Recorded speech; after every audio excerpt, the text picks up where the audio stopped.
Shalom family, this is Zakaya. I wanted to do a quick video for my sisters.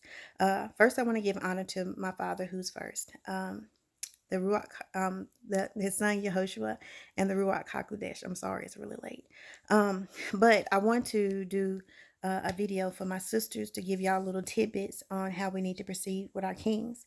One thing I need for the ladies to understand is I've always said before, it's okay to lose, right? But when I say it's okay to lose, it's okay to lose for the right man. You have a lot of men that's in this walk that has the last name Israel and they can quote different Bible scriptures. And I'm sorry, my hair is kind of frizzy, but it's whatever. And my son is interrupting me. What? That's fine. Bring her in here. He's talking about the dog. Bring her in here and go ahead and get your shower so you can get up in the morning. So forgive me for the interruption, but it's okay to lose, and I say that for the right man. There's a lot of men that has the name Israel behind their name. There's a lot of men that know how to quote Bible scriptures. That means nothing at all. Just because a man is out there does not mean you're supposed to submit to all men. A man has to prove himself. He has to prove himself to be a person that you are willing to submit to and to follow. And this is why I say that. I actually dealt with another person in this walk. We never had a chance to meet each other, but he portrayed himself to be righteous to me. But, the Father ended up revealing who he truly was. And I'm thankful that I didn't get kind of cornered or stuck in a situation that would have been unhealthy, because what affects me affects my children. And so when I first made the acquaintance of my king, he came down to celebrate Passover with us. But when I first came acquainted with him, like I said, we were nothing but friends. But whenever it came to a point where we could see more in each other, I never wanted a relationship. I joined the Shalom group for a purpose. And the Shalom group, I'll be honest, and I know it's probably wrong, but I joined the Shalom group because I wanted to prove a point to people who thought I was still hung up on the last one. I wanted to show them, okay, no, I'm getting myself out there. I'm trying to date, blah, blah, blah. But I really wasn't trying to. And the thing is that because I wasn't trying to, I was open to whenever I am in the relationship I am in, I'm open to serving him. My relationship with him is about him. The scripture says the greatest is the one who serves, right? And so when I first made his acquaintance, and we was friends practically, and then whenever we came about into being in a relationship, and I began to see my feelings begin to grow, and you can ask them. I just came out and was like, "What is it that you want?" I said, "Is it something financial? If you need help with something, just tell me what it is, and I'll give it to you. Because I'd rather lose that, because I can get more money, but I can't repair my heart though, and I've already had too many heartbreaks." And his response to me was that he wants me. And so to have me, he was like, whatever it takes. He spoke to my head, his name is Jimmy Yahoo. He spoke to him. He's spoken to my father. He's spoken to my children. I had told him, I don't want a man for myself. I want a man for my children, for my son, because I have a son that's 14 years old, not to be his father.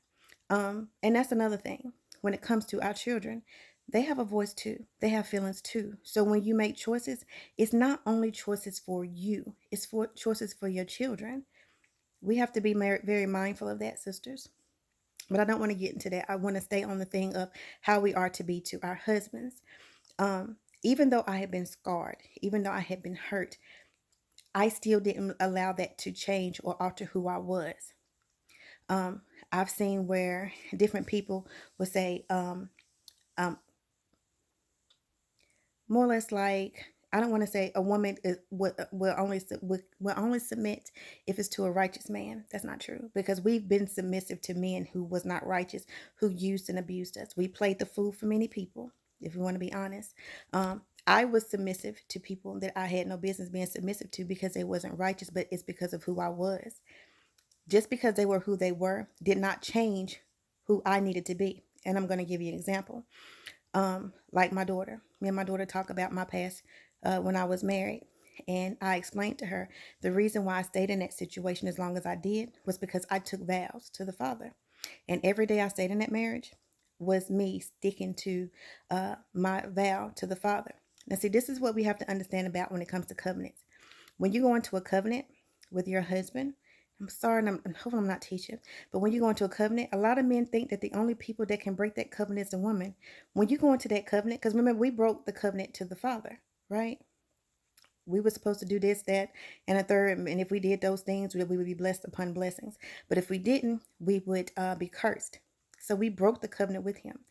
When a man goes into a covenant with a wife, he's supposed to provide. He's supposed to provide food, clothing, and duty of marriage. That's what's a requirement. If he doesn't give those things, then he's not fulfilling his end of the covenant. So if you're not fulfilling your end of the covenant, then you're breaking the covenant. Our kings have to understand that, but I don't want to get into that. What I want to get into is the fact of the person that I was. I've been cheated on. Um, I have been physically abused. I have been mentally abused. That's one thing that my king doesn't like. Say he doesn't like about me is the fact that when he calls me beautiful, it's hard for me to accept it. But that's because of my scars, and I'm trying my best to become open to it. Because one thing about it is, when he was here, when I say Sister Homegirl looked kind of rough, I promise you I did. I was the roughest looking thing up in the house. But you know what? He still looked at me and said I was beautiful. When I say that that man has really opened up and showed me how a righteous man is supposed to be to a woman. When he came into my life, like I said, he spoke to my head. He spoke to my father. He said, "What is it that I need to do?" I told him, "I don't want a man for myself. I want a man for my children, for my child, for my son. I don't want you to be his daddy. But I won't. It's like a sister. I think her name is Amina. I think I said her name right. But she said, she wasn't looking for a husband for herself. She just wanted to mentors for her sons. Big brother type of situations for her sons. And how many men in Israel came at her and talked down about her? This one man was like, "Oh, you want me to be there babysitting your children while you with somebody else? Really? That's what we doing?" If we're supposed to, the thing is that's we're just raising more and more broken men. So for her to put herself out there like that, to want the men of Israel to be there for her sons, because they're supposed to look after them too, and to get that type of response because you're not laying with her, that's what you do. How do you sit back and talk about the unrighteous and wickedness of the sisters, and that's your response to it? If a man don't want to have anything to do with my children, then you don't want to have nothing to do with me.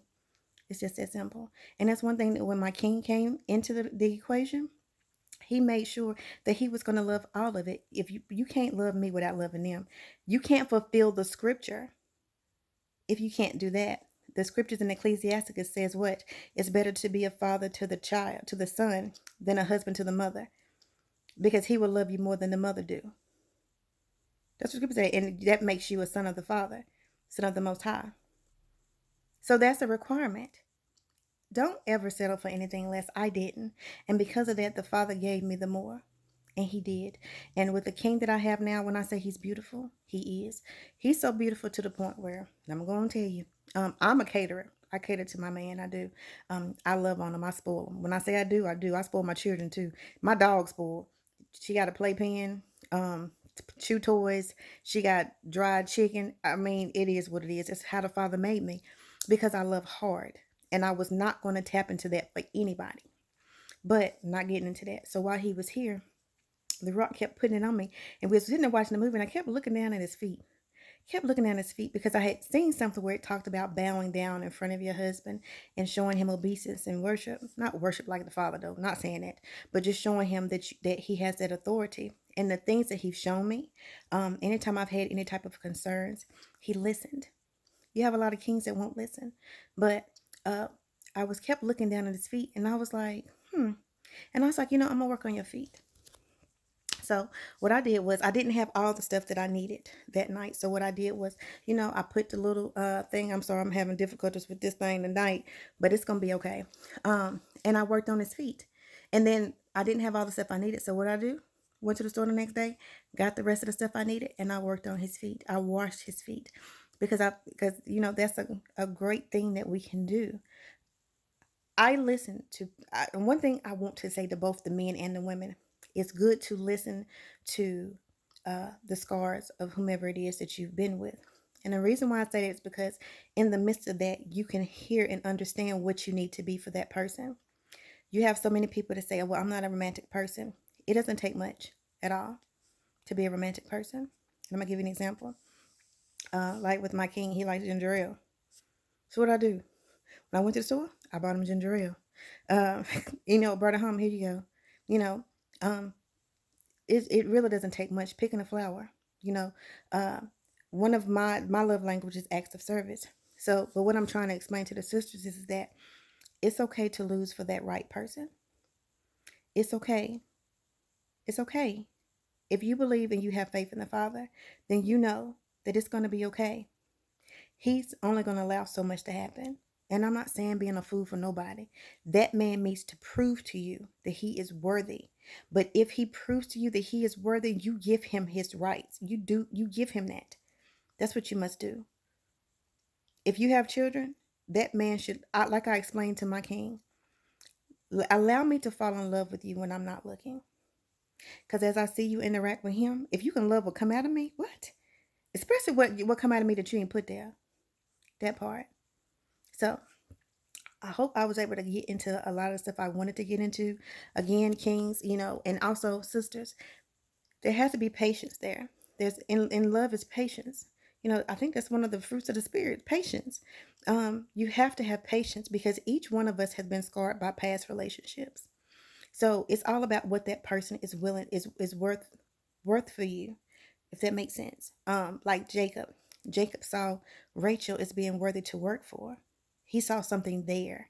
And if you can't see something in that person, then do not waste their time or scar them for the next person. Leave them alone. But if they're worthy for that, if they're worthy, because like with me and my king, like I told you, I pushed, and I pushed. And he was like, I ain't going nowhere. I don't care how much you push, I'm not going nowhere. Because I see it in you.